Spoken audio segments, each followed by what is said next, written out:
my name is Kritika and I am your economics educator at Examwat. I'll help you to crack CUET PGMA economics entrance exam.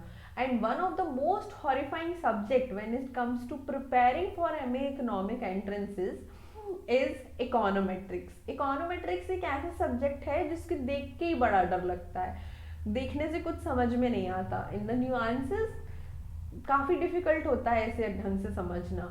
So I'll help you to get the nitty gritty of this subject and to explain all of the concept in a very easy language so that ये horrifying subject आपको बिल्कुल भी horrifying ना लगे और आराम से आप इसे पढ़ पाएं. So let's come to know what is econometrics.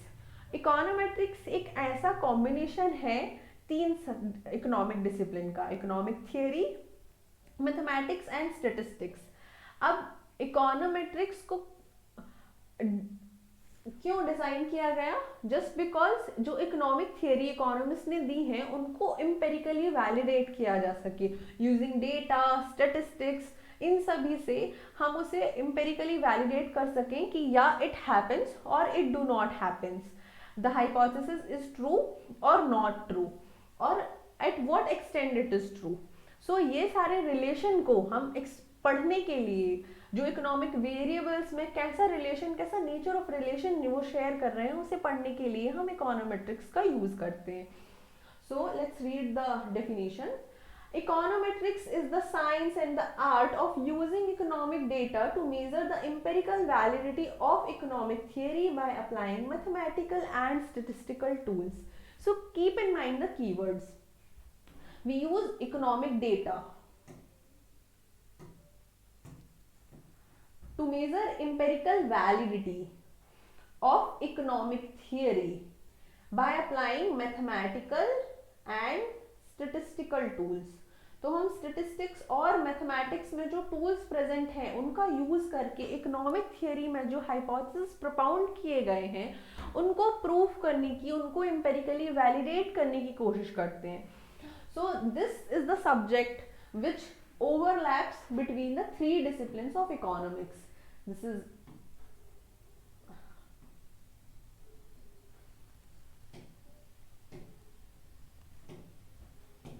so let's say this is mathematics, this is statistics and this is economic theory. So इसका जो overlapping part हुआ, this one will be your econometrics.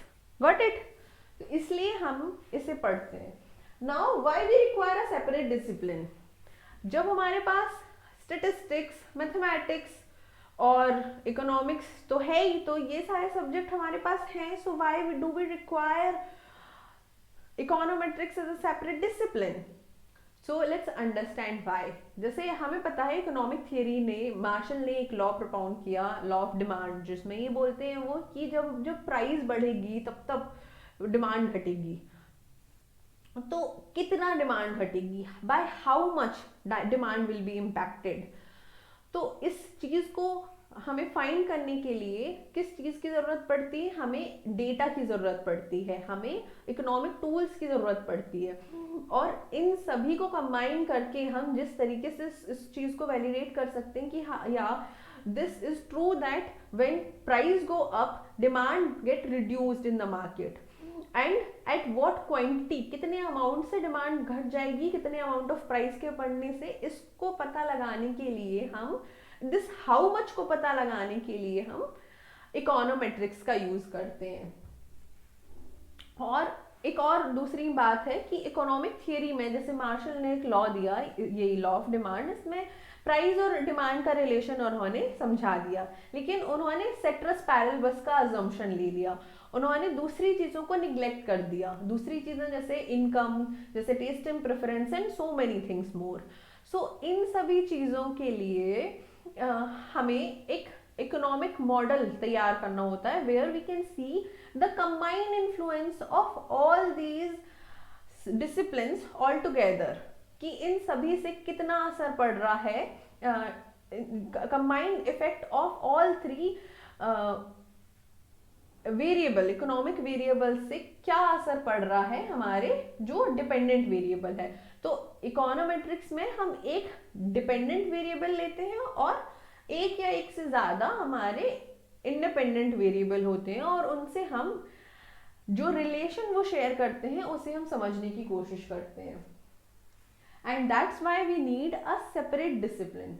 अब now let's understand what are the methods of econometrics. हम econometrics में किन methods का use करते हैं जो हमारे ऑब्जेक्टिव है empirical validity of economic theory, वो हम कैसे करते हैं। तो let's say the first step is statement of theory और हाइपोथेसिस। तो कोई भी स्टेटमेंट हमने थियरी का दिया, फॉर एग्जांपल कंजम्पशन की थियरी हम ले लेते हैं, तो कंजम्पशन इम्पैक्ट करता है इनकम को या इनकम इम्पैक्ट करती है कंजम्पशन को, है ना। व्हेन कंजम्पशन ऊपर जाता है, जब इनकम ऊपर जाती है, मतलब जब इनकम बढ़ती है तो कंजम्पशन बढ़ता है। तो ये रिलेशन हमें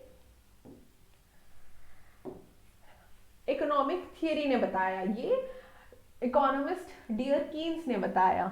लेकिन कितना इम्पैक्ट करता है, क्या ये बढ़ती जाती है, ये इसका पेस इतना ही होता है, उसी रेट से बढ़ती है जिस रेट से हमारा कंजम्पशन, उसी रेट से बढ़ता है जिस रेट से हमारा इनकम बढ़ रहा होता है? नहीं, कंजम्पशन जो है वो इनिशियली बढ़ता है, उसके बाद घट जाता है। तो इस रिलेशन को, नेचर ऑफ रिलेशन को एक्सप्लेन करने के लिए हमें इकोनोमेट्रिक मॉडल तैयार करना होता है। तो जस्ट जब हमें एक थियरी पता चल गई, first thing, next we will come to the mathematical model of the theory. तो इसका एक इक्वेशन तैयार करेंगे हम। This is an equation, the equal to sign denotes equation. सो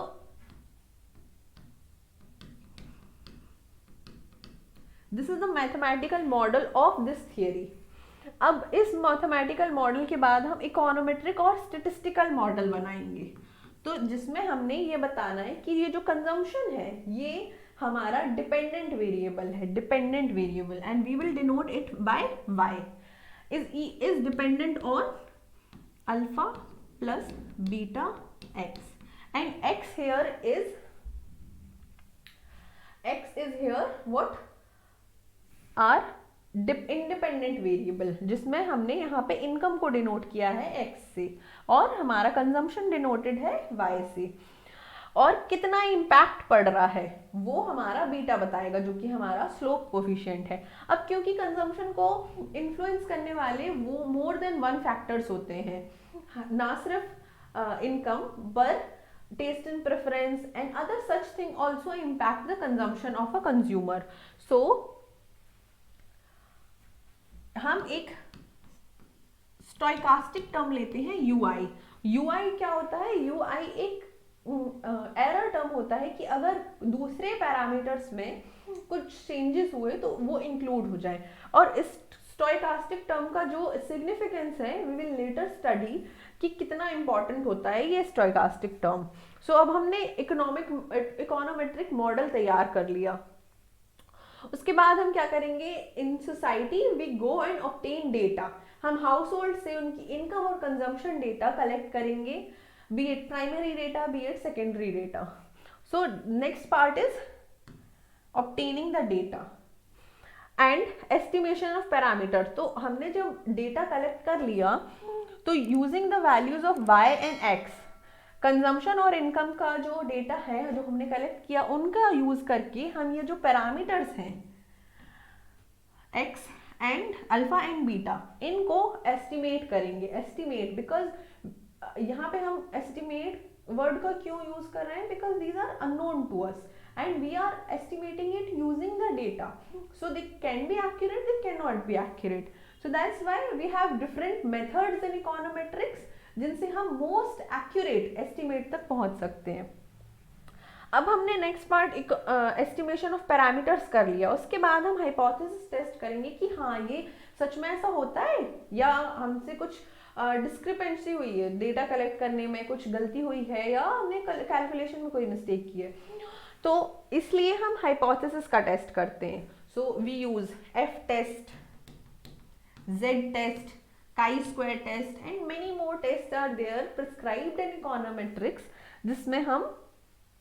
जिसके थ्रू हम ये पता लगाते हैं कि ये जो हमने पैरामीटर की वैल्यू एस्टिमेट एस्टिमेट की है क्या वो सिग्निफिकेंट है या नहीं, जो ये इंडिपेंडेंट वेरिएबल है उसका डिपेंडेंट वेरिएबल पर असर पड़ रहा है या नहीं, और कितना सिग्निफिकेंट असर पड़ रहा है।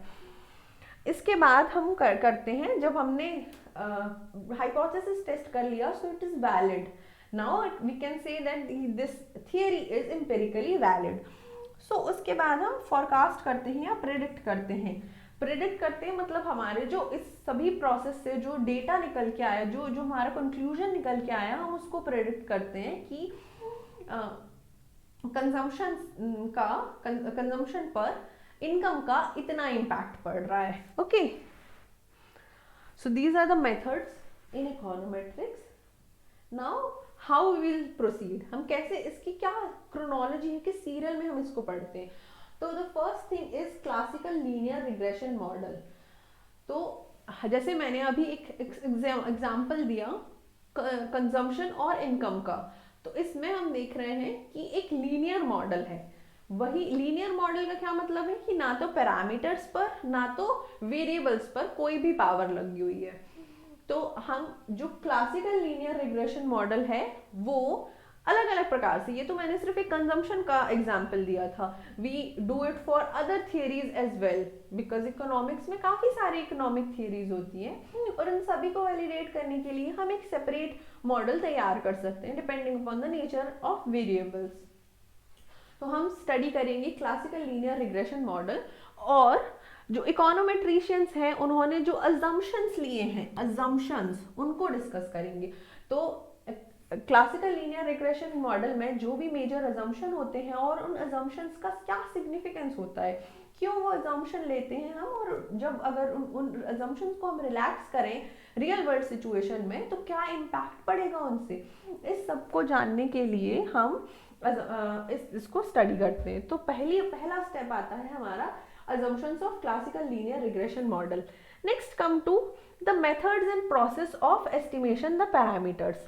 तो methods में हम बात करें, so we have ordinary least square method OLS and maximum likelihood method, generalize least square method, और ये सभी कहाँ कहाँ पर किन किन एरियाज पर कैसे कैसे मॉडल्स पर सूटेबल होंगी, कब इनका यूज किया जाता है, इन सभी को हम डिटेल में इस कोर्स में पढ़ेंगे। फिर हम बात करते हैं गुडनेस ऑफ फिट की। गुडनेस ऑफ फिट मतलब कि जो हमने पैरामीटर की वैल्यू एस्टिमेट की है यूजिंग आवर इकोनोमेट्रिक मेथड, तो उनसे हम पता लगाएंगे कि वो कितना फिट है हमारे मॉडल के लिए, कितना ज्यादा अप्रोप्रिएट है मॉडल के लिए।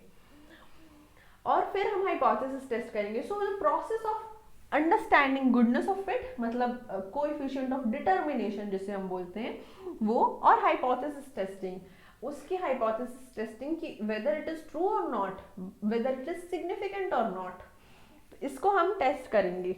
उसके बाद हम देखेंगे अलग अलग फंक्शनल फॉर्म्स। फंक्शनल फॉर्म्स क्या होते हैं?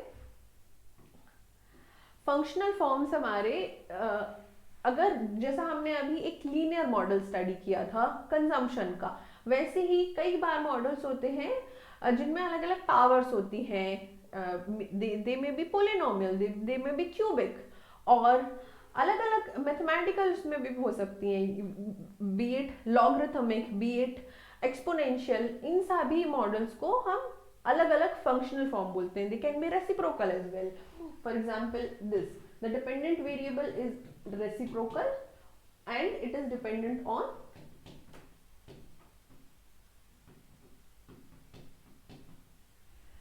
सो this is the reciprocal model, और इसलिए इसे हम अलग अलग फंक्शनल फॉर्म्स में पढ़ते हैं depending upon the nature of the relation.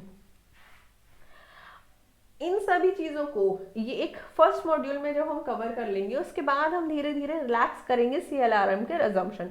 CLRM का मतलब क्लासिकल लीनियर रिग्रेशन मॉडल है।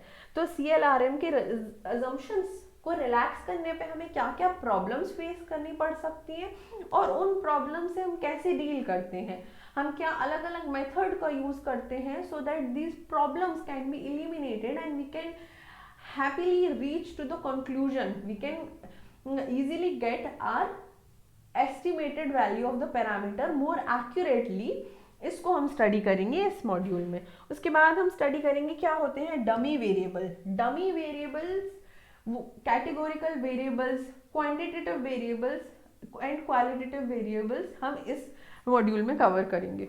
उसके बाद at last we will go for simultaneous equation model.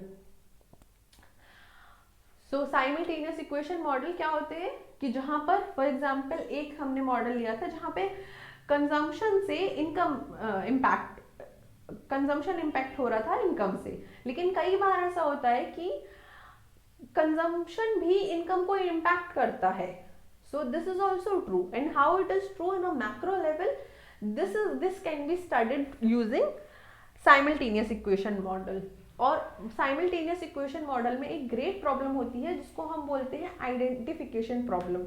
So we will study about that and all this shall be cover I shall be covering for the CUET PG economics entrance point of view, and the knowledge of econometrics is not confined to only CUET examination, any exam for that matter. If you are preparing for UGC NET exam, if you are preparing for Indian Economic Services and many more such services, उसमें हर कहीं knowledge of econometrics is required. So there is no need to get horrified by this subject. You have to love the subject and read it carefully, understand it with me. Okay, so thank you so much for watching this video and please subscribe to this channel, and if you haven't joined our Telegram channel yet, kindly join it. Thank you so much.